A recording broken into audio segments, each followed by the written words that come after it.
네, 안녕하세요. 반갑습니다. 이번 시간에는 유도전동기 슬립에 대해서 알아보는 시간을 가져보도록 하겠습니다. 유도전동기에서 슬립을 이해하는 것은 매우 중요합니다. 여러분들이 반드시 이 개념을 알고 가셔야지 전기기기 유도전동기를 이해하시는데 엄청나게 도움이 되실 겁니다. 자, 그래서 일단 유도전동기 원리부터 한번 보도록 하겠습니다. 자, 유도전동기라고 하면 지금 왼쪽 그림에서 그 원리를 알 수가 있겠는데요. 자, 우리가 이 계자, 즉 이 자석을 어떻게 해 줘요? 자석을 회전을 시키게 됩니다. 자석을 회전을 시킵니다. 뭐 ns라는 속도로 회전을 시켰다고 할게요. 자, 그러면은 여기에 있는 R하고 원판이라고 하죠. 이 원판이 이 방향과 자석이 움직이는 방향과 동일한 방향으로 속도 n으로 이렇게 움직이게 됩니다. 이때 움직이는 원리를 많은 분들이 여기 자석이 있으니까 이 아라고 원판은 철판이잖아요. 자, 그러니까 철이 자석에 붙잖아요. 그러한 원리로 따라서 돈다라고 하지만 사실 이 원판을 만드는 재료는요. 자, 알루미늄이거나 또는 동이 되게 됩니다. 따라서 우리가 알루미늄과 동은 자석에 반응을 해요, 안 해요? 안 하죠. 일반적으로 우리가 동전 생각하시면 되는 겁니다. 그러니까 자석에 반응을 안 하는 친구예요. 그래서 방금 설명드린 것은 완전 잘못된 개념이고, 자, 이 친구가 왜 자석이 돌면은 따라 도는지에 대해서 한번 알아보도록 하겠습니다. 그래서 이 친구를 어디서 바라보냐면요. 자, 위에서 바라봤다고 하겠습니다. 위에서 바라봤다고 할게요. 그게 바로 이 친구 오른쪽 그림이 되게 되는 겁니다. 자, 우리가 여기가 N극이 되겠죠. 그러면 어떤 자속이 만들어져요? 자, 왼쪽 그림에서 한번 보도록 하겠습니다. N에서 S로 자속이 어떻게 돼요? 이렇게 발생을 하게 됩니다. 따라서 우리가 위에서 봤을 때는 들어가는 요러한 뭐가 있어요? 자기장이 생기게 될 겁니다. 우리가 자석까지 표현을 해주면은 자, 요러한 들어가는 자기장이 생기게 되겠죠. 이때 우리가 어떻게 했어요? 이때 우리가 이 자속을 어떻게 했어요? 요 방향으로 ns만큼 돌렸다는 거죠.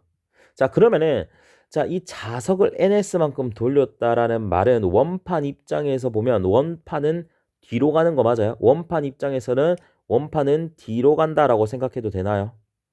그렇죠. 우리가 상대 속도 개념을 생각하시면 되겠죠. 우리가 차를 타고 가는데 시속 100km로 간다고 해봅시다. 그랬을 때 서 있는 사람이 있다고 해볼게요.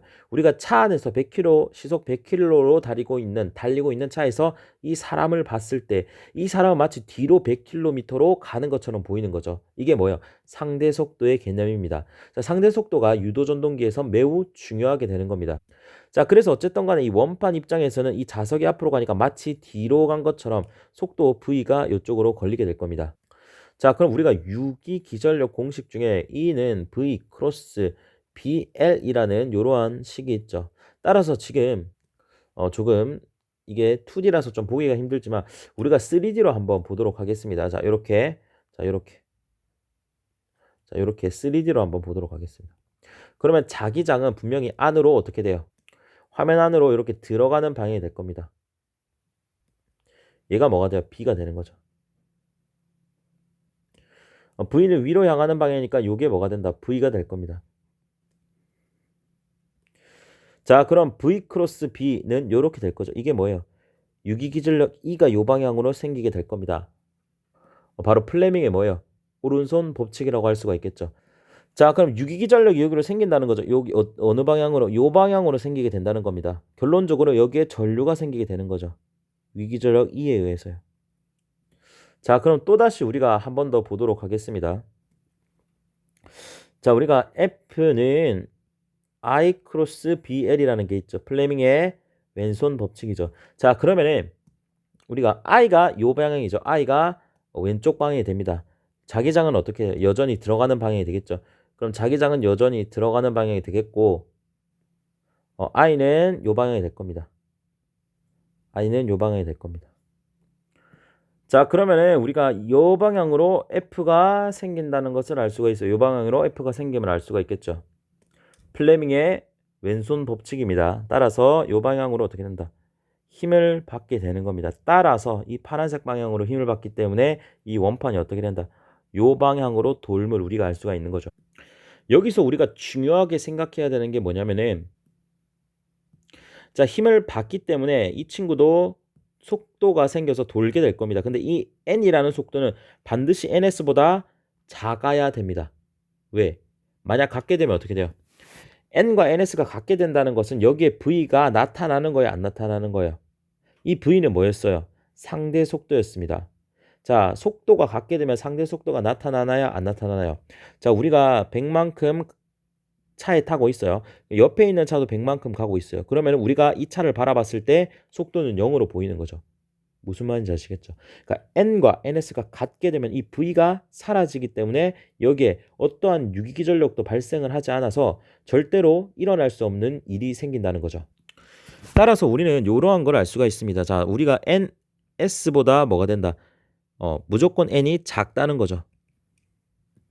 자, 그럼 이렇게도 생각해 볼 수가 있습니다. 자, 우리가 ns만큼의 속도를 내라고 ns만큼의 속도를 내라고 회전자한테 고정자, 아까 말한 자석이 이렇게 요구를 했다고 해볼게요. 요구를. 그런데도 불구하고 얘는 ns보다 작은 n만큼의 속도로밖에 못 돈다는 거죠. 정말 안타깝다는 겁니다. 자, 그럼 속도가 줄어들었다는 건데 얼마만큼 줄어들었냐면요. 바로 s 그리고 곱하기 ns만큼 줄어들었다는 겁니다. 자, 여기에서 이 s가 뭐다? 이 s가 바로 슬립이 되는 겁니다. 슬립.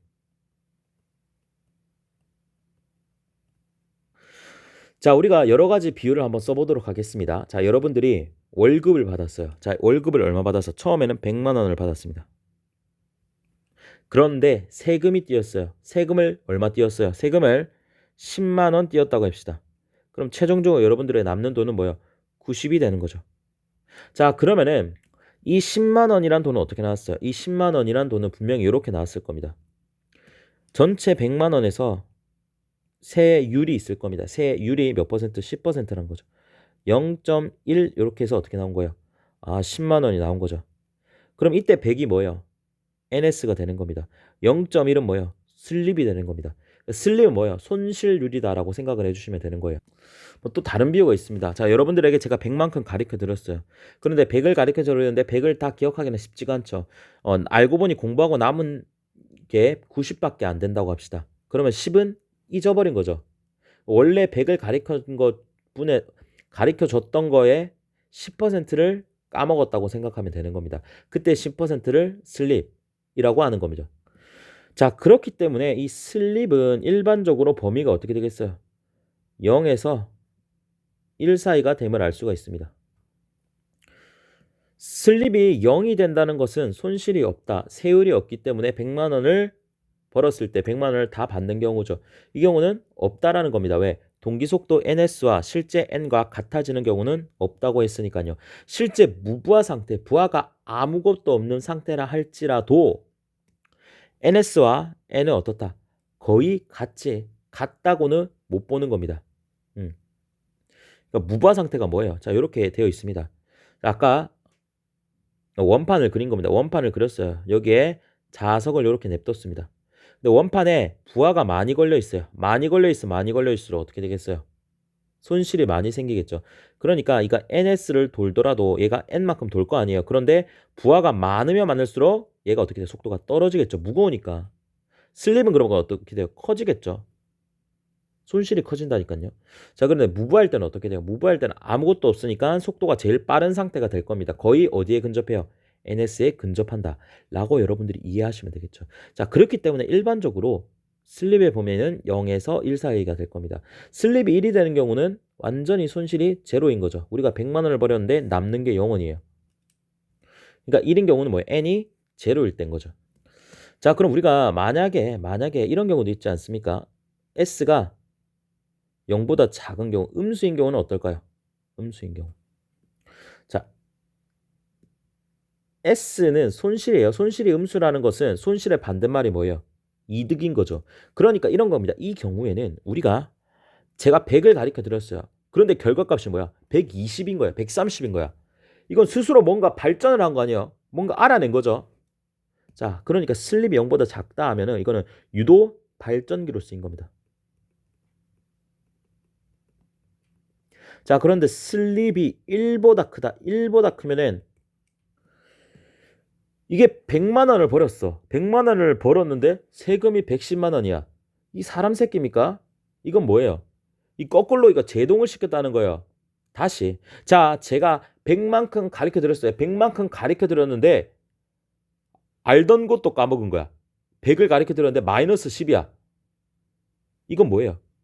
제동기죠. 제동기라고 합니다. 그래서 이 거꾸로 남는 게 없는 거를 뭐라고 한다? 제동기다. 라고 여러분들이 이해하시면 되는 거예요. 이게 정말 별거 아닌 것 같지만 여러분들이 상대 속도에 대한 개념을 잘 잡으셔야 되고 슬립에 대한 개념을 잘 잡고 여러분들이 계속해서 전기기기를 합숙해 주셨으면 좋을 것 같습니다. 오늘 말이 꼬이네요. 자, 어쨌든 간에 오늘도 도움이 되셨으면 구독과 좋아요 눌러주시면 감사하겠습니다.